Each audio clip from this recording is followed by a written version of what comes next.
Tercer bloque de PDP, punto de partida, un nuevo invitado, como bien habíamos anticipado ya más de una vez en el comienzo, en nuestro primer bloque. Estamos con Pepe Vasco. ¿Cómo va? Vamos a presentarlo. ¿Qué tal, Pepe? ¿Todo tranquilo? Ya, ¿Todo me bien? mandé Es solo. más, no hay problema, porque además Libertad. tenemos una cámara y por Sí. lo tanto te podemos estoy acá. Ahí saludar está a la la cámara cámara. siempre, No por te eso doy queda la la mano. cámara porque Pará, él te pará. saluda. ¿Dónde está la cámara? Ahí, Ahí. esa es la cámara. La semana Sí, pasada me sigue la teníamos cámara. una cámara alta definición. Sí. Y hoy no, así que no te preocupes. Mejor no hay así problema, porque no se tiene que estar estoy- despeinado, no hay problema. Sí. No hay ningún ya. problema, no hay ningún problema. Locutor, conductor Sí. de radio y TV, Sí. licenciado en comunicación, Sí. docente universitario. Ujú. Actualmente estás en la radio Aqua Pop Live Exactamente. y a las 18:30 que te vemos en televisión en Ujú. D10. Exactamente.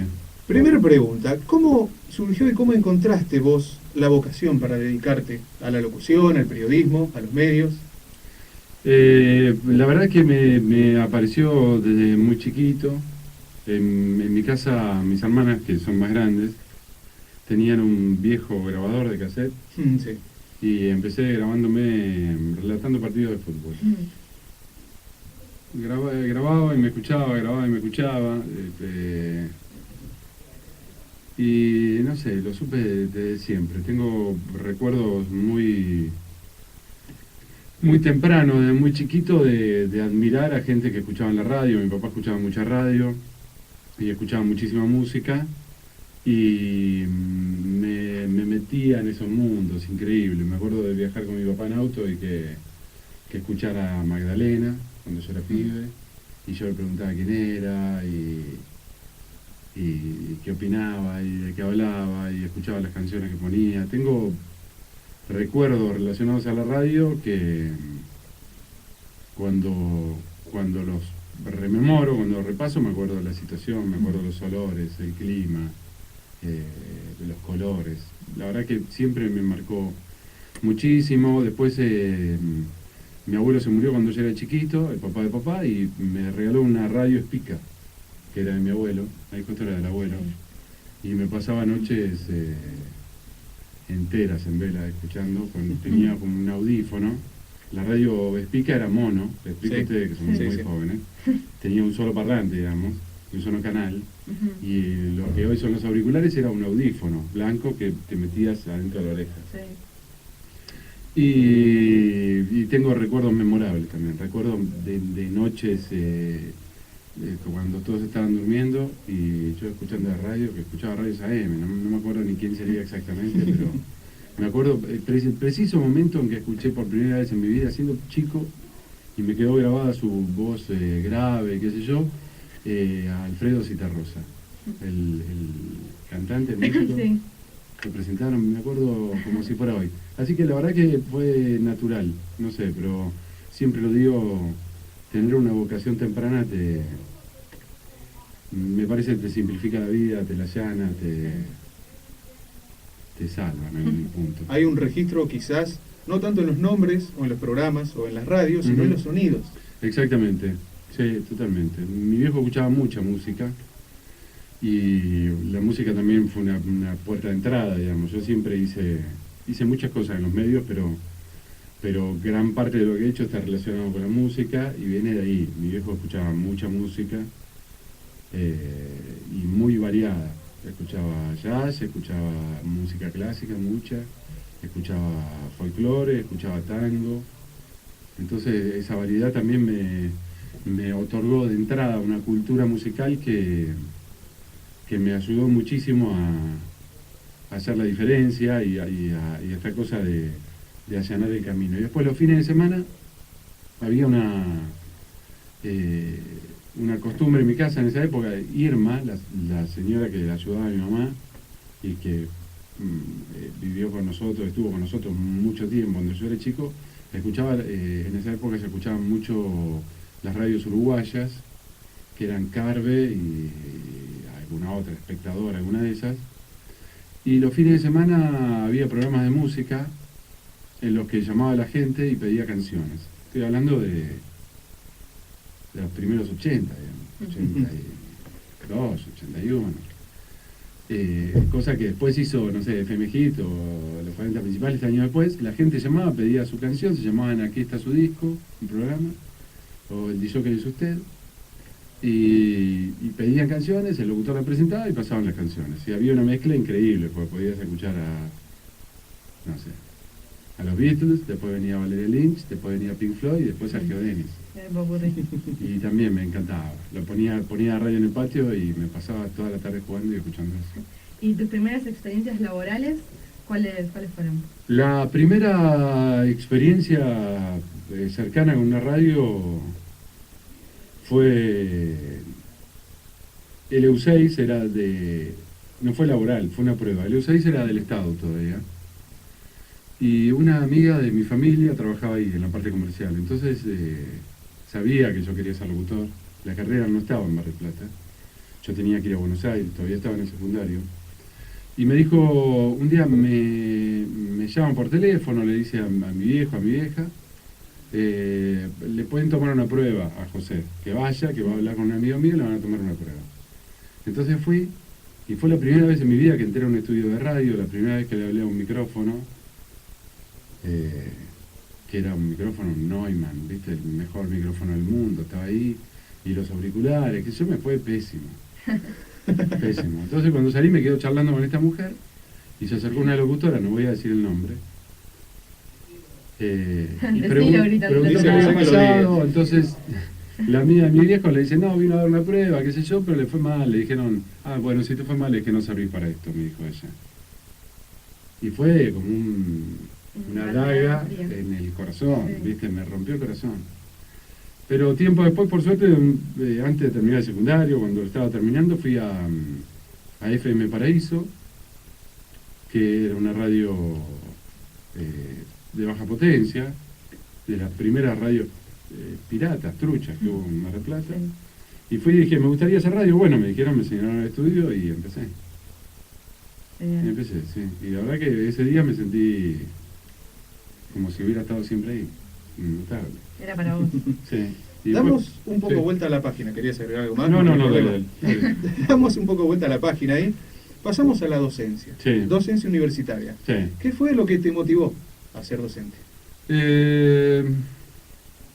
La verdad que me apasiona el tema de los medios y el tema de la comunicación. Fui un estudiante apasionado y me gustaba eso, me gustaba la idea de participar de la vida universitaria desde el otro lado y de poder acercar mis conocimientos, digamos, las cosas que iba adquiriendo en los medios y en temas de comunicación. Y bueno, apareció la oportunidad de ser docente, fui docente de locución por un lado en ETER, en Buenos Aires, y después apareció la oportunidad de trabajar en la cátedra de publicidad en comunicación social en la UBA. Y ahí estuve 5 o 6 años también. Y una cátedra muy práctica en la que estaba buenísimo trabajar. Sí, me encanta. Y después cuando decidimos con mi esposa volver a Mar del Plata, el primer contacto laboral con la ciudad fue FASTA. Yo tenía algún contacto que había hecho por un amigo que estudió acá y bueno, refloté ese contacto, hablé, justo había como un concurso de un par de cátedras y gané con teoría de información. Sí, que sos mi profesor, que se enteren todos. Exacto. Los que están del otro lado, que soy tu alumna. No sé si eso influye en algo, pero lo decís. No sé. Mira. ¿Y qué consejos le darías a los estudiantes de comunicación en cuanto a inserción laboral o como iniciativa propia también? Porque vos nos contabas que por motus propios fuiste a una radio y te animaste. Bueno, el primer consejo que doy siempre, y es el consejo que trato de darle a mis hijos también y a todo el mundo, es que la vergüenza que te frena no sirve para nada, que es lo primero que hay que sacarse y de lo que hay que desembarazarse, ¿no? Que hay que afrontar las situaciones de la vida, ir a hablarlas e insistir. Básicamente es eso. Es decir, sacarse todas las trabas que uno pueda tener a nivel emocional y decir, bueno, quiero ocupar un lugar acá, quiero estar acá, quiero hacer algo, ¿qué puedo hacer?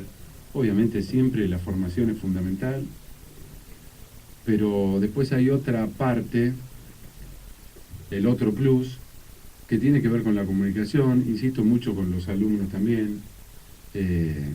Digamos, es increíble ver alumnos de comunicación avanzados en la carrera que no logran superar sus miedos, su timidez, sí, a la hora de ponerse y hablar frente al público, hablar con alguien. Es un tema fundamental, central en la vida. ¿Sí? Trabajé también en Buenos Aires como coach en comunicación interpersonal, con empresarios, con políticos y demás, y es fundamental. Y es muy común encontrarte con tipos que están en nivel de decisión, que ocupan lugares importantes y que tienen dificultades para relacionarse, para mirar al otro a los ojos, para decirle lo que piensan. Bueno, eso, sí, eso me parece central en la vida, en general. Y es uno de los consejos que doy. Siempre sacarse la timidez, sacarse el miedo, afrontar las situaciones, encarar, tratar de meterse, no quedarse en mando de currículum, sino ir, tratar de tener una entrevista personal, buscar, insistir.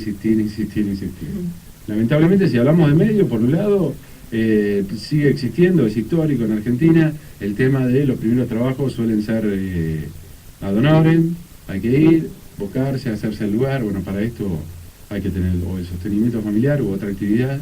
Si es otra actividad, hay que pasarse horas y horas y horas, además de tu laburo, ir, insistir, escuchar, ver a los que saben, preguntar es fundamental en la vida y en esto también. Y en el tema de comunicación, estar siempre ayornados, siempre al tanto de lo que pasa, siempre viendo qué pasa, y todo basado en la chispa y en la llama que da la curiosidad, ¿no? Justamente de eso te queríamos preguntar, ya para ir cerrando la entrevista, un panorama que nos podés dar, cómo notás vos la realidad a nivel local y nacional, de los medios de comunicación en general, radio, televisión y demás. Yo creo que en algunos aspectos, Mar del Plata, yo estuve 12 años afuera, en Buenos Aires, siempre en contacto con Mar del Plata y siempre con amigos, trabajando y viendo cuál era la realidad. Mar del Plata avanzó en muchos casos, en cuestiones de medios de comunicación. Hay algunas producciones locales más ambiciosas, algunas apuestas y demás, pero sigue habiendo muchos esfuerzos y muchos intentos, demasiados, por ejemplo, en el caso radio, con una cantidad de radio insostenible, me parece, demasiados intentos individuales. Gente que dice, bueno, voy a poner esta radio para no sé qué, y hay pocos intentos de juntar 4 o 5 cabezas, de generar algo realmente distinto, de apostar. Entonces muchas veces se transforma en la queja de decir, bueno, acá no se puede, bueno, no sé qué, pero no ves apuestas fuertes. Y la apuesta fuerte en el caso medios y en el caso de comunicación pasa por apuestas económicas muchas veces, digamos, por armar una estructura que se pueda sostener, por empujarla, por sostenerla y mantenerla en el tiempo. Sí. Bueno, y también la relación con las nuevas tecnologías que nos dan facilidades, pero también nos juegan en contra, porque lo que vos decías, que hay muchas personas que pueden acceder por medio de la tecnología y no hay nada que sostenga fuertemente. Sí, eso tiene que ver también con, digamos, con cómo va avanzando y cómo se va terminando de instalar el nuevo paradigma, digamos. Ahí los medios tradicionales tienen otro problema en puerta, ¿no? Que es, bueno, va a haber un montón de intentos nuevos por otro lado, con generaciones que ya están acostumbradas a eso, digamos, ya lo estamos viendo. Tal vez a lugares como Mar del Plata llegue un poquito más tarde, pero... Sí, pero que ya se está viendo. Sí, va a llegar. Así que hay que estar atentos y modernizar sobre todo la mente, más allá de los equipos y las formas, digamos, y adaptarse a lo que viene. Genial, bueno, me quedo con eso, modernizar la mente. Acá pasó por punto de partida Pepe Vasco. Vamos a una pausa y volvemos con más. Genial, bueno, gracias. Música, sonidos, palabras y silencios.